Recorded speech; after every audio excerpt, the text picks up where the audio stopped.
Nasiruddin Shah claims to miss the India of his childhood, a supposed utopia of harmony, brotherhood, and love, the India free from hate, bigotry, or offense.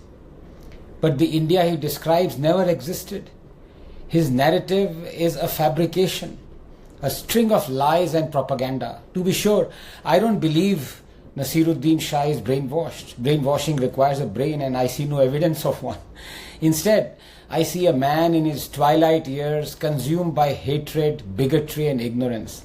A man who, for 75 years, has thrived on the subjugation and subservience of Hindus, the same Hindus who have shown him immense love and respect, while he remained silent on the rampant discrimination meted out to them. He embodies the German concept of Schadenfreude, deriving pleasure from others' suffering. In this, he is no different from the millions of fundamentalists of his community who he himself calls Orthodox Muslims. Here I expose Nasiruddin Shah for what he really is, a real-life Gulfam Hassan, a traitor to the cause of justice, equality and fraternity. Nasiruddin Shah speaks of the India of his youth. Let me hold a mirror to the real India, not just of his childhood, but of the decades that shaped him as he grew. Hopefully he will realize that the dirt he rushes to wipe from the mirror is in fact on his own face. Nasiruddin was born in 1950 to the sound of the azan echoing near his home, a sound he says he has cherished ever since, waking to its call with affection. No bigotry there, only love, you'd say. Well, the azan proclaims, quote, "There is no God but Allah, and no one has the right to be worshipped but Him," unquote, Quran 40:62. Nasiruddin Shah knows this well and still loves it. Now imagine a temple loudspeaker blaring 5 times a day. No one has the right to be worshipped but Lord Shiva. Would Nasiruddin Shah call that love, or would he term it bigotry? Nasiruddin grew up in Jawaharlal Nehru's India, a time he fondly recalls as one of brotherhood and freedom and no offense taking and affable governments that respected dissent. Sure, that same time period saw Nehru's first amendment to the constitution that crushed dissent. Poet Majru Sultanpuri was jailed for a year for calling Nehru Hitler's chela. The first democratically elected communist government in Kerala was dismissed. Dozens of books like Tony Hagen's Nepal, Aubrey Menon's The Ramayana and Bertrand Russell's Unarmed Victory were banned. Films like Mrinal Sen's Neel Akshar Niche and Robson's 9 Hours to Rama were prohibited. Newspapers critical of foreign relations were barred. The RSS's organizer faced censorship. Its publishers were prosecuted. Historian Dharampal was jailed for criticizing Nehru. President Rajendra Prasad's speech was suppressed. Columnists like Vivek and Hindustan Times editor Durga Das were sacked for daring to critique Nehru. Congress leaders demanding Nehru's resignation were arrested. The Times of India lost government ads for opposing state policy. The Crossroads magazine was shut down. Plays, films, songs banned. The People's Theatre Association outlawed. Even the harmonium was barred from All India Radio. This was the free India Nasiruddin Shah misses, where no one took offense, where liberty thrived. आईने को साफ मत कर गुलफाम हसन, उसमें अपना धूल से ढका चेहरा देख. Nasiruddin Shah misses the India where justice was meted out equally to every community and no one community was discriminated. Sure. That same time period saw the Hindu Code Bills passed, the purported attempt to reform only Hindu personal laws while Muslim laws remained untouched. No appeasement, you'd argue, just love. Hindu temples were ruthlessly taken over by the state, ignoring court judgments, their wealth siphoned off, while mosques and churches were left alone. The state, through policy, speeches and culture, subtly taught Hindus to despise their own religion, fostering apathy towards its erosion. Starting with the golden words of Mahatma Gandhi at the dawn of independence itself, urging Hindus to not resent Muslims even if faced with destruction, saying, quote, "If Muslims kill us all, we should face death bravely and we will be ushering in a brave new world." Nehru echoed this, placing the burden of, believe it or not, communal harmony solely on Hindus, presuming their guilt in any communal riot. In glimpses of world history, Nehru painted Babur, the invader who battled infidels and Hindus for Islam, as a cultured knight free of bigotry. Nehru opposed the Somnath temple's consecration, fearing Hindu revivalism. Bollywood vilified Hindu priests and rituals while glorifying Islamic practices. Roads, cities, institutions were named after invaders who razed Hindu temples and culture. Babarpur, Aurangabad, Bakhtiyarpur, Allahabad. From Somnath to Kashi Vishwanath, the scars of these injustices were made visible deliberately, as if to celebrate their lionization, the Hindu humiliation. That is the India that Nasiruddin Shah misses. आईने को साफ मत कर गुलफाम हसन, उसमें अपना धूल से ढका चेहरा देख. The following decade, the 70s, the same voices that later championed renaming streets and toppling statues of Western colonialists, Rhodes, Churchill, Pizarro, eulogized India's own barbarians. Babur, Aurangzeb, Tipu, Khilji. They celebrated Khusro, who rejoiced in Hinduism's subjugation and Somnath's destruction. They sent chadars to Moinuddin Chishti's shrine, honoring a man who fought alongside Muhammad Ghori, converted Hindus forcibly and vowed to raise temples. They praised Saint Xavier, the architect of the Goa Inquisition that happened after him, that tortured and murdered Hindus, calling their gods ugly and horrible. They normalized Hindu hatred, airbrushing cruelty against them. And Indira Gandhi handed over the education department to the leftists. And India was taught to forget its historical injustices and instead to glorify genocidal figures like Aurangzeb, who demolished Kashi Vishwanath and Keshav Dev temples, murdered millions, beheaded Guru Tegh Bahadur. India was forced to know more about the Mughals than Shivaji, Rana Pratap or Prithviraj Chauhan. Guru Arjan Dev, our Guru, was cooked alive by Jahangir, and yet we romanticized him as Salim in films. We celebrated Nalanda's destroyers and named our children after Taimur, the temple demolisher. India's history was written by those who despised Hindus and Hindustan and bred a nation that glorified self-loathing and honored its vanquishers. Let me not even mention the emergency here that killed, maimed, sterilized, oppressed millions. That is the India that Nasiruddin Shah misses.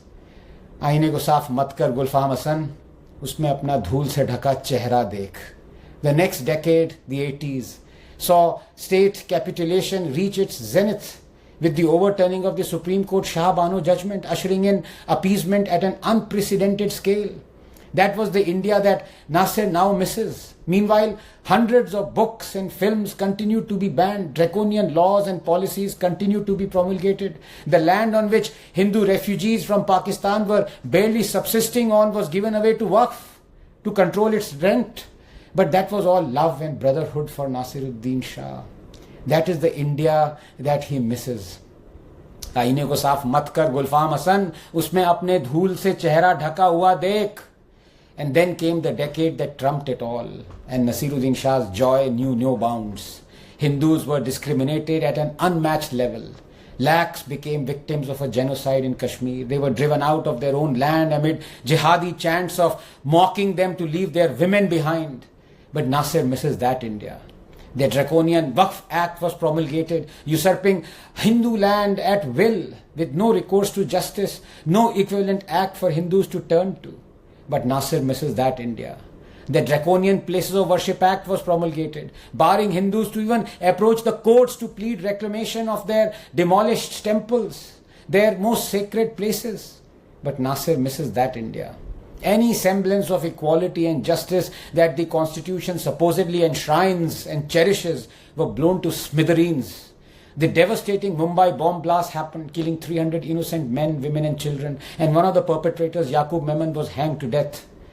Tens of thousands from Nasiruddin Shah's Muslim community attended the funeral of this terrorist in the heart of Mumbai. But Nasser misses that India. That was not bigotry or mainstreaming of violence, no, that was love. That is the India that Nasiruddin Shah misses. आईने को साफ मत कर गुलफाम हसन, उसमें अपना धूल से ढका चेहरा देख. Enter the first decade of the millennium. I suppose Nasiruddin Shah's favorite decade that he misses so much, given that Sonia Gandhi and the Congress was in power and the discrimination against Hindus worsened.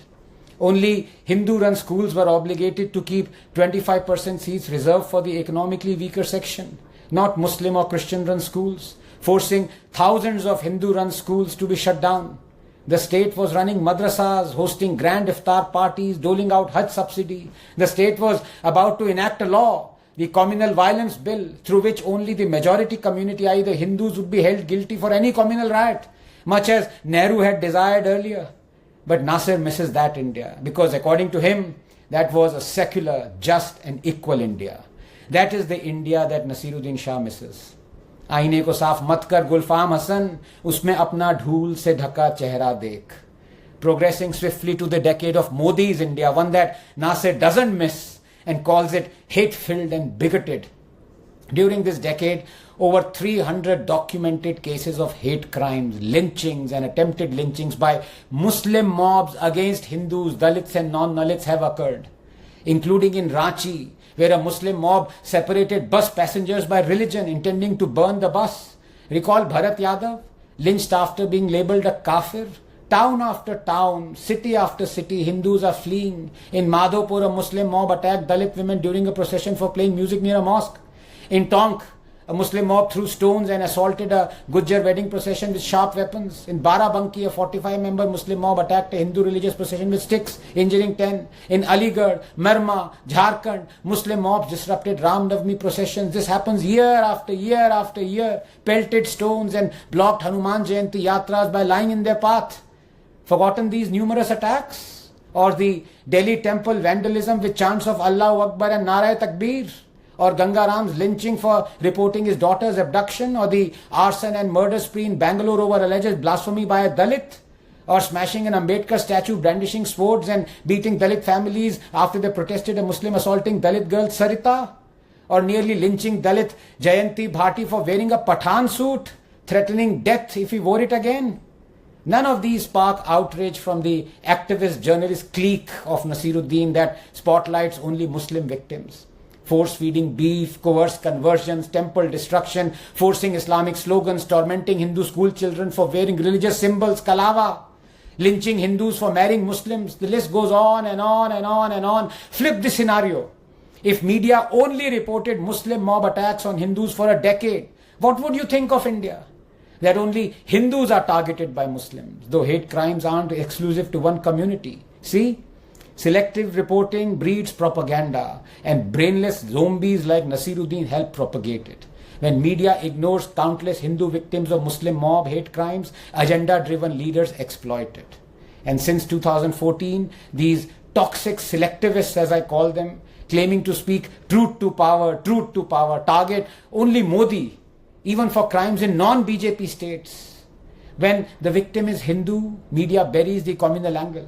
So what counts as a communal hate crime is now the media's call? The killer didn't know the victim was a kafir? Or will you split his motive into religious and non-religious parts? Take Palghar, for example. A saffron-clad sadhu's clear identity isn't enough. If the victim were a skull-cap wearing sherwani-clad Maulana handed to lynchers by UP police with a BJP minister watching on, would media still call it non-communal?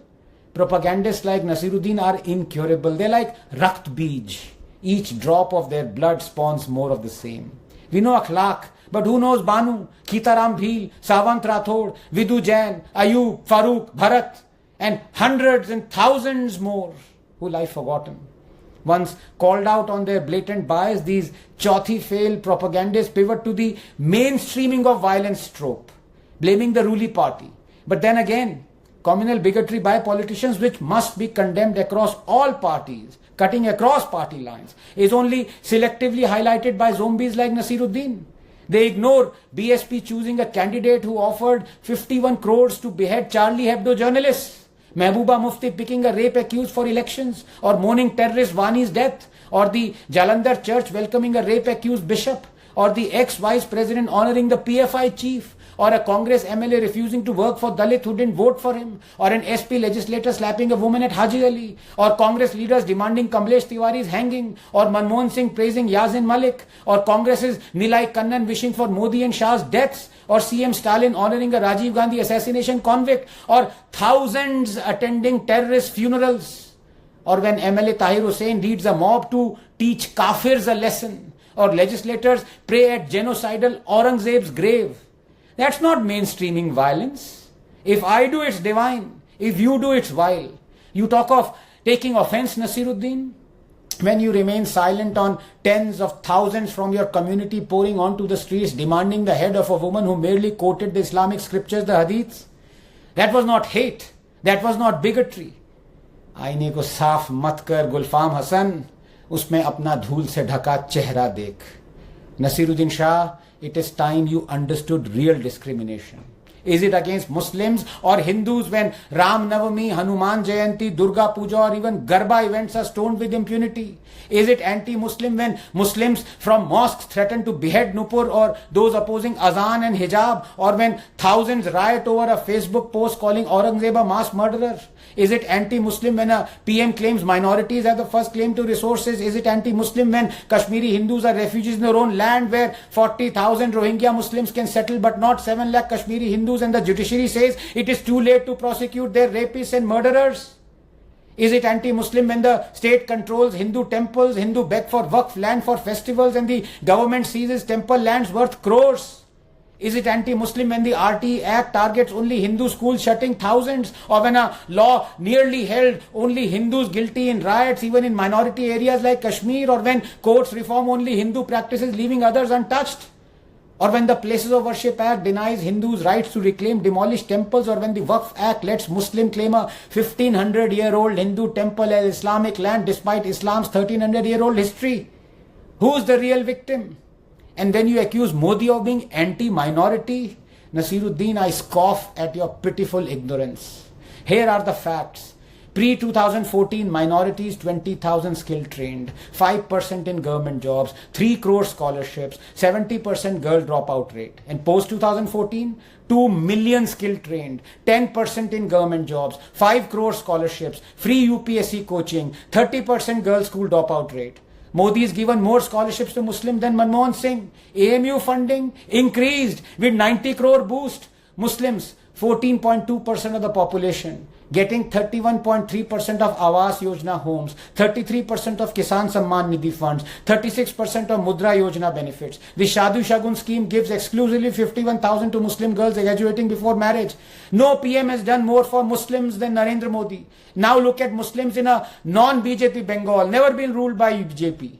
Poorer than others, population growing twice as fast as Hindus. Only 13% have salaries jobs. India rate 22.1%. Only 35% are casual laborers. India 24%. They earn 27 to 40% less than Muslims elsewhere. Muslims are 30% of Bengal's population, but only 7% of college teachers. And literacy is 7% below the state average. After 40 years of non-BJP rule, the Disturbed Areas Act brought by Congress forces Muslim into ghettos, whereas in BJP ruled Gujarat, Muslims' rural per capita income surpasses Hindus. They hold proportionate government jobs and literacy is 6% above the national average.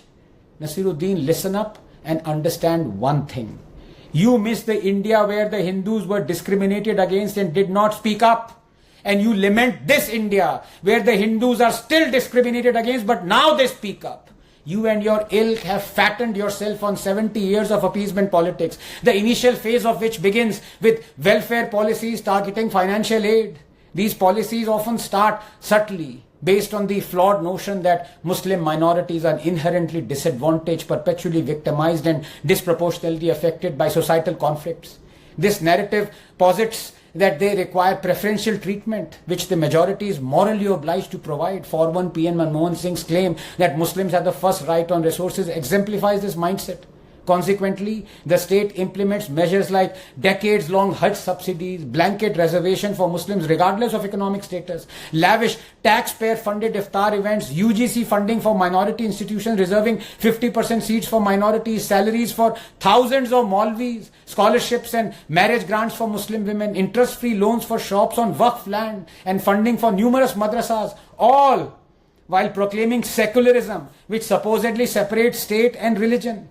This welfare evolves very quickly into warfare when laws and policies constitutionally favor one community while discriminating against others. The Waqf Act, for instance, has seized thousands of acres of government, private and temple land in the 10 years, last year, 10 years alone, 20 lakh acres have been usurped. Globally, property disputes are resolved through neutral laws, but in India, The Muslim community benefits from discriminatory laws that disadvantage others. No equivalent Hindu law exists and the state shows no intent to create one for equality. The Waqf operate as a parallel government with its own legislature, board, executive, surveyor and judiciary tribunal. Similarly, the RTE Act combined with the 93rd Amendment exempts Muslim schools from reserving seats for economically weaker sections, while Hindu schools must reserve 25% of their seats, forcing many of them to shut down. The state also bars Hindus from seeking legal recourse to reclaim demolished temples, as I said, controls over 110,000 Hindu temples and their revenue while mosques remain untouched. This imbalance allows mosques to amass wealth for their institutions while temples dwindle, potentially leading to further marginalization of Hindus, some of whom are already leaving Hinduism due to coercive inducements. Meanwhile, terrorists and rioters such as the Coimbatore bombers are released despite judicial rulings, with governments like the DMK framing such acts as minority support. Other instances include Congress leaders defending PFI and SIMI, releasing attackers of police stations. What begins as seemingly harmless scholarships escalates very quickly to freeing terrorists, fostering hubris in one community, believing laws don't apply to them, and anger in another, feeling laws are designed to discriminate against them. This dynamic actually fuels societal conflict, Nasiruddin, marking the final stage of appeasement, warfare. And you take delight in it. Nasiruddin Shah, you miss the India where you delighted in Hindus keeping quiet at rampant discrimination meted out to them. And I love the India where I delight in Hindus not keeping quiet at rampant discrimination still meted out to them. आईने को साफ मत कर गुलफाम हसन, उसमें अपना धूल से ढका चेहरा देख, चेहरा देख.